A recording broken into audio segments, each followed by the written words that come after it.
எப்பொழுது பார்த்தாலும் வருமானத்திலேயே குறிக்கோளாக இருக்கின்ற முதலமைச்சர் தான் இன்றைய முதலமைச்சர் ஸ்டாலின். இவர் தான் இப்படின்னா அப்படி மகன். அவர் யாரு? திமுகவுக்கு எந்த அளவுக்கு உழைச்சிருக்காரு, எத்தனை தடவை ஜெயிலுக்கு போயிருக்காரு. திமுக உழைத்தவெல்லாம் வீதியில் நிற்கிறான். திமுக உழைத்தவெல்லாம் சிந்திச்சு பாருங்க. திமுக கட்சிக்கும் அண்ணா திமுக கட்சிக்கும், அண்ணா திமுக கட்சி ஜனநாயக முறைப்படி உள்ள கட்சி. இன்னைக்கு இந்த கட்சியில பொன்மனச்சம்பல் புரட்சி தலைவர் எம்ஜிஆர் காலத்தும் சரி, அம்மா காலத்தும் சரி, அம்மா மறைவுக்கு பிறகும் சரி, சாதாரண ஒரு வார்டு செயலாளர் கூட, ஒரு கிளைக்கழக செயலாளர் கூட இந்த கட்சிக்கு பொதுச் செயலாளராக ஆக முடியும். திமுக வர முடியுமா? இப்படி வாய் திறந்து பேசுறதுக்கு யாருக்காவது அந்த கட்சியில தில் இருக்குதா? அப்படி இல்ல.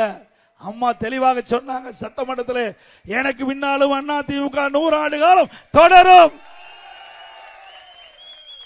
இப்ப அந்த வாய்ப்பை உங்களால எனக்கு கொடுத்திருக்கிறீங்க.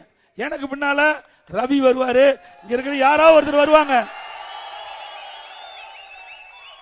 இப்படி வாய் திறந்து ஸ்டாலினால சொல்ல முடியுமா? சொன்னா அடுத்த நிமிஷம் பிடிக்கிட்டு விட்டுருவாங்க. அண்ணா திமுக அப்படி இல்ல, ஒரு குடும்பம் மாதிரி இருக்கின்ற கட்சி அண்ணா திமுக கட்சி. அது இது அப்படி இப்படின்னு எப்படி பார்த்தாலும் இதுதான் ஹிட்டான ஆஃபர்.